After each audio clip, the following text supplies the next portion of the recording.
I haven't done an update in a while, so we're gonna do an update on the landscaping and the plants. As you can see, one of the larger sections of the cerisa tree fell down, but that's all right. The remaining portion is perfectly healthy. Big storm came through here. The vermicast pit, my worm poop fertilizer, is coming along well. Should have my first harvest next month, but I'm not going to dig into there right now. Papaya is doing great. These has got all kinds of bougainvillea going on here, as well as quite a few different types of native trees, including tombus, mandarin orange, which of course mandarin orange isn't native, but they're all very healthy and growing well. This tree up here, nobody can identify. I know a number of people who are, have their own organic farms and do this for a living and just can't identify this tree. It's constantly in bloom and always has bees and butterflies all day long, every day when the weather's right. So I've just started calling it my butterfly tree. This took me about 6 months of training. This is my Rangoon creeper. That's not the permanent home for this trellis, but it's filling in really nicely finally, and this blooms constantly as well. When the flowers come out, they're pale white, and over a period of a couple days they turn to this kind of darker dirty red color, and that's the color they remain until they fall off and new ones come in. You can see the avocado's doing well. This is a bagawak, which is a very rare endangered type of tree. The flowers are aromatic. It's a long ways to go, but it's very healthy. A couple more of these here. Ilang ilang. That's a coral tree. This is my fig tree. It's very healthy. Kaffir lime's coming along nice. That tree will get to be about 30 or 40 feet tall one day, if I allow it. This is coral vine. I built a small planter. I got some cuttings from up near a waterfall nearby, and that coral vine I will allow to populate my butterfly tree. So in addition to the white flowers that are constantly in bloom on the butterfly tree, I will also have pink flowers. So I figure within a month or two I'll be getting some of those. Let's see, these got some vegetables.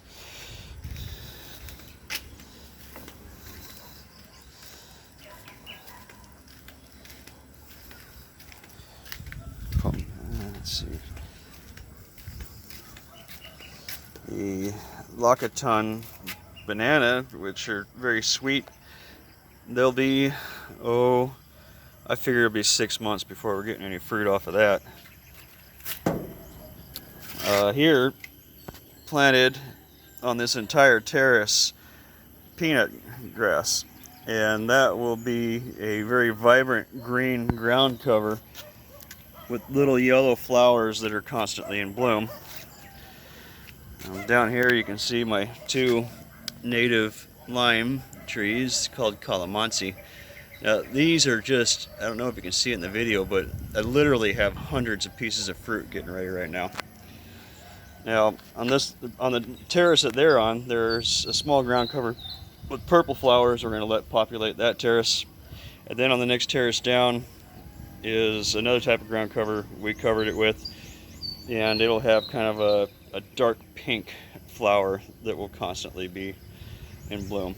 You can see my passion fruit has fully filled that trellis, and it's starting to produce fruit now, but it's young. So I figure within a month, maybe two at the outside, I'll be eating passion fruit off that year round. The Lanzoni trees, 1, 2, 3, 4 of them, they're doing very well, as is my New Guinea creeper. About half the trellis is starting to get populated, and I'm hoping maybe Maybe in the near future I'll see something on it. We'll see. This type of papaya was given to me. Previously, I was given a papaya that I was told was a purple papaya, and it turns out it was not. And I nursed that thing for a long time, and it was very healthy, but it didn't produce papaya that I particularly or anybody else really cared for. So a friend of mine who owns a Cebu Pacific pilot, who owns an organic farm now and is retired, gave me this imported version of Thai papaya, which once it gets to about 3 or 4 feet tall already starts to produce fruit, and is supposed to be one of the sweetest, most tasty types of papaya you can get. So more to come on that. Mangostein's coming along well. Oh, we're gonna start working on this area in July here. I'm looking forward to getting some terracing done on the backside here, but the focus has been on the inside and getting moved in. My living wall is doing good. I'm not doing much with this right now. The reason being, the entire environment back here is going to change when I put a gate in that hole and block off additional sunlight. So once the gate is in that hole, I'm going to put focus again on this living wall, on types of plants that will survive then, but not now. My staghorn fern is growing nicely. It's almost doubled in size. Those things get to be, they get to be massive. I've seen them as wide as 10 feet across and 15 feet tall from top to bottom.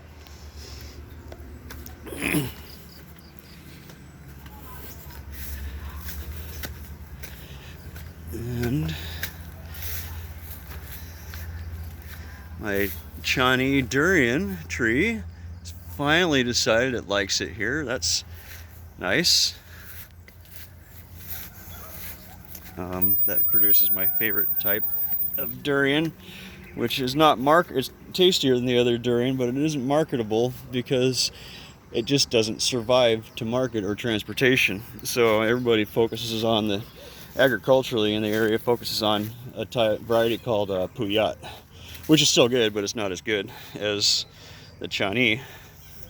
This is jackfruit. Local name is Lanka. It's doing well. I figure 2 years on that one I'll see fruit. My monkey pod or Kamonsil tree is doing well.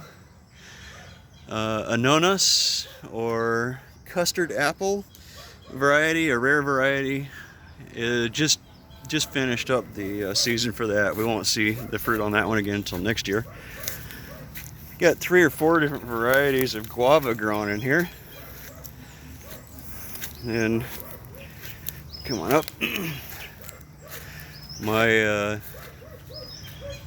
This is my bolite tree, which is the native spirit tree, and I've cleared all of the trees around it, which are taking its sunlight and hampering its growth.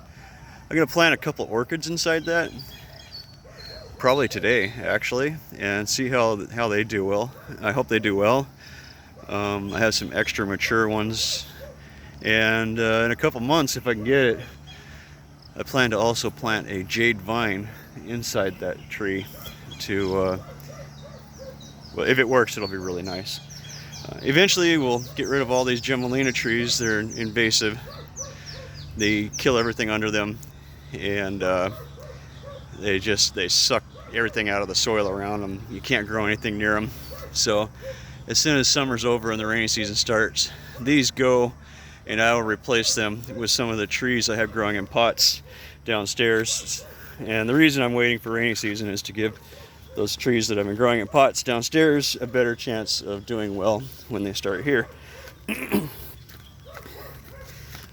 Here we have the Morado banana, which that should be getting pretty close to showing signs of bearing fruit soon. I think it's been, nobody really can tell me.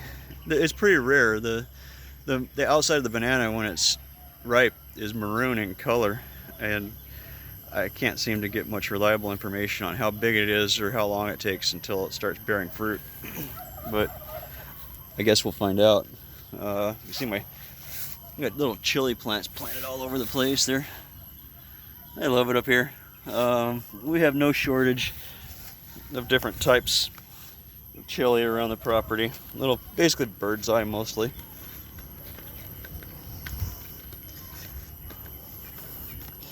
And this is Lisa's vegetable garden, and variety of flowers and more trees in pots. And it's been raining a lot lately, so her tomatoes are not doing well.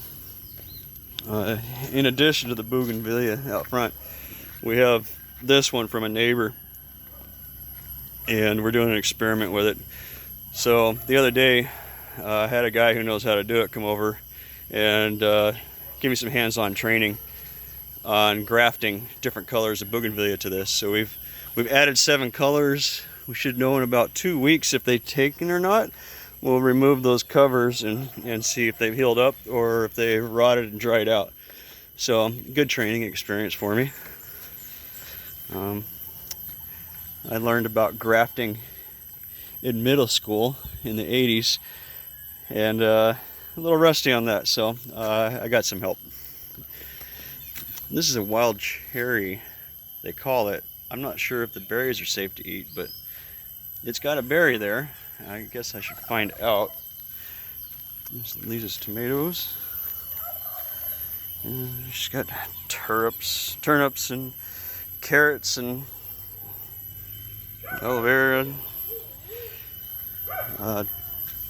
This is a goji berry bush or tree. I'm not sure how big it gets, but you see tons of flowers on it, so I imagine we're going to have a bunch of goji berry in the very near future. And then in the tour today, here's the last type of banana I planted on the property, or the youngest, is this one. And it's the first one to bear fruit. So this is bungulan, and it's the sweetest variety. It's my favorite variety of banana to eat. And even when it's ripe, it's still green. Even when it's overripe, it's still green, unlike the bananas most people are used to. And over here we have a variety called Mundo.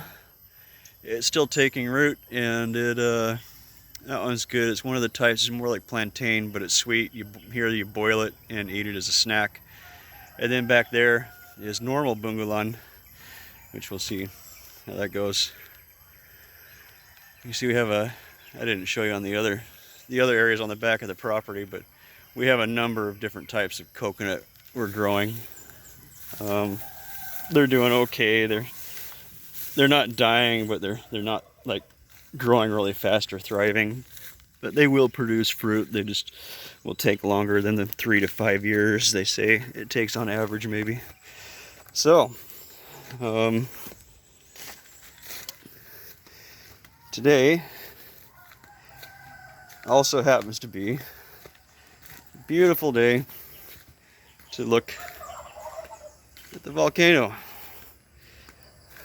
So there it is, Mount Matutum. Hope you all are doing well.